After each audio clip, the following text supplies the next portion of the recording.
Selamat mendengarkan cerita novel fiksi. Jenderal Fed dari Indonesia dan Raja Penjara Darah Mantan Kaisar Kegelapan. Bab 111.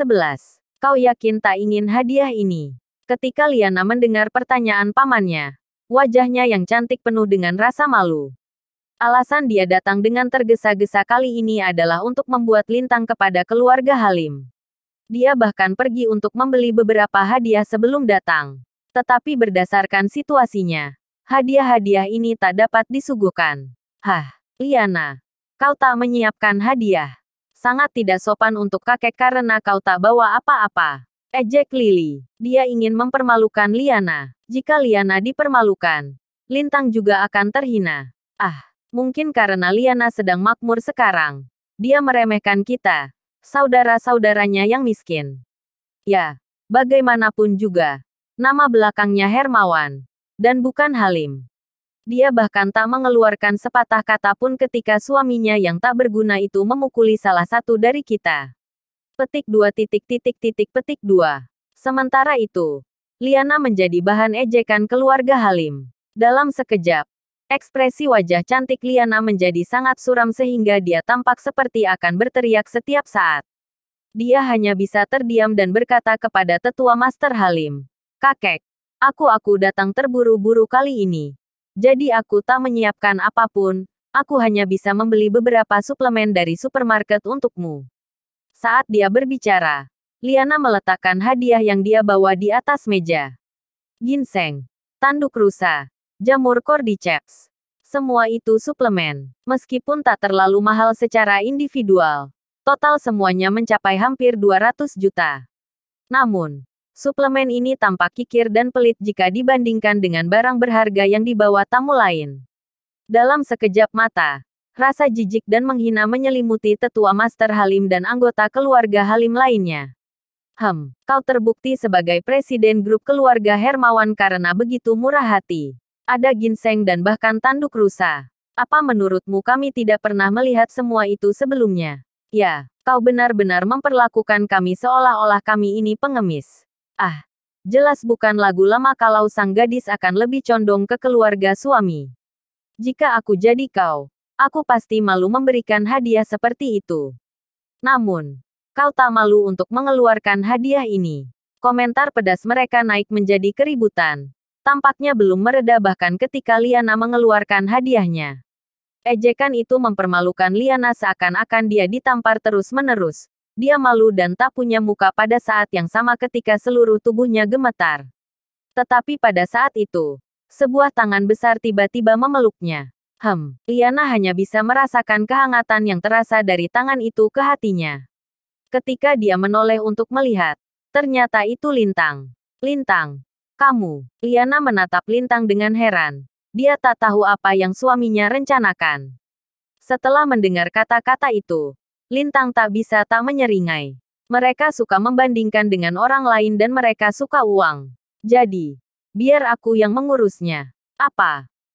Kata-kata Lintang tak hanya mengejutkan Liana, tetapi juga membingungkan anggota keluarga Halim. Kau yang akan mengurusnya. Bajingan ini hanyalah seorang menantu yang menganggur dan bergantung pada istrinya. Hadiah berharga macam apa yang bisa dia berikan? Itu bukan lelucon, kan? Saat itu, seluruh anggota keluarga Halim akan mulai mengejek mereka lagi.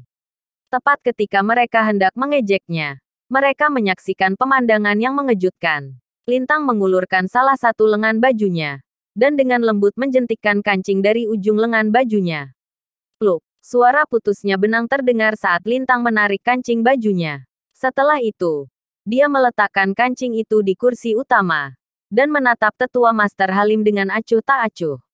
Ini hadiahku untuk keluarga Halim. Apa? Dalam sekejap, semua orang dikejutkan oleh apa yang baru saja dikatakan Lintang. Baik itu anggota keluarga Halim atau tamu di sekitarnya. Tak ada yang bisa mempercayai apa yang mereka dengar.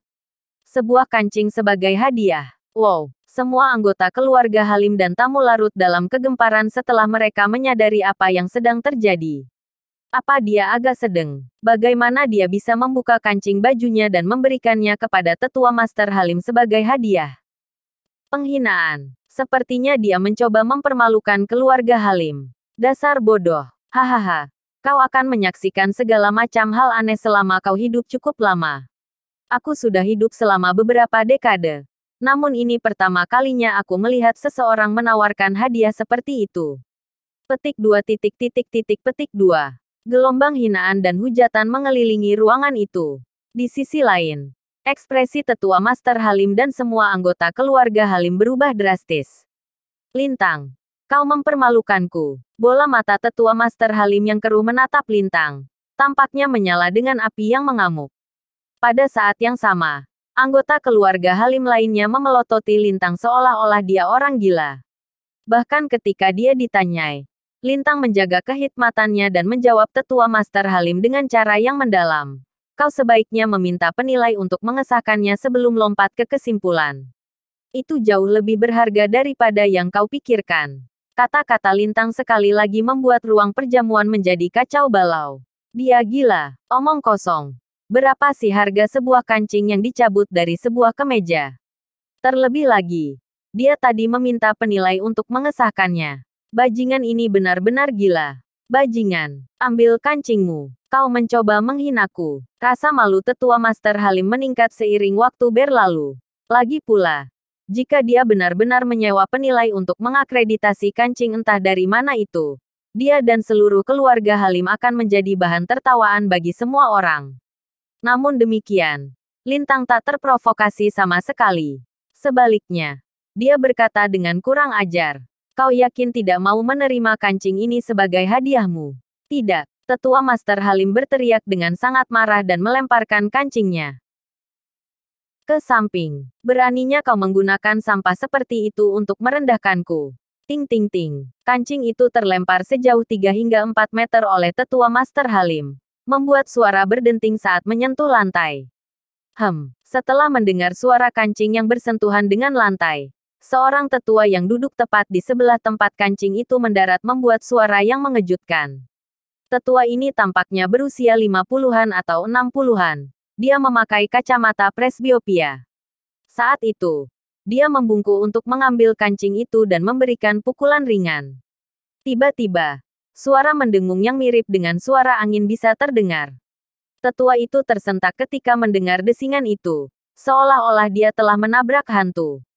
Kemudian dia mengamati bahan kancing itu dengan saksama.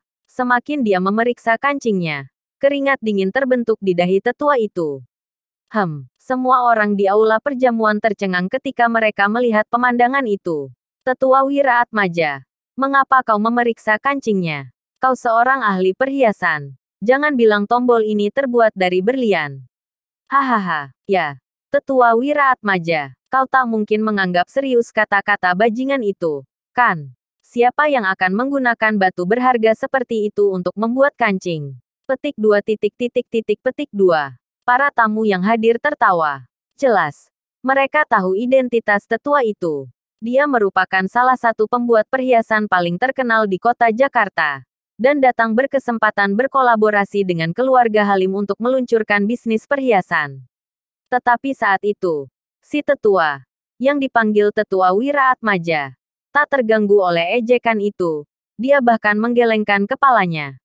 Bukan, ini bukan berlian atau permata. Seperti yang diduga, semua tamu yang hadir tak terkejut dengan hasil pemeriksaan itu.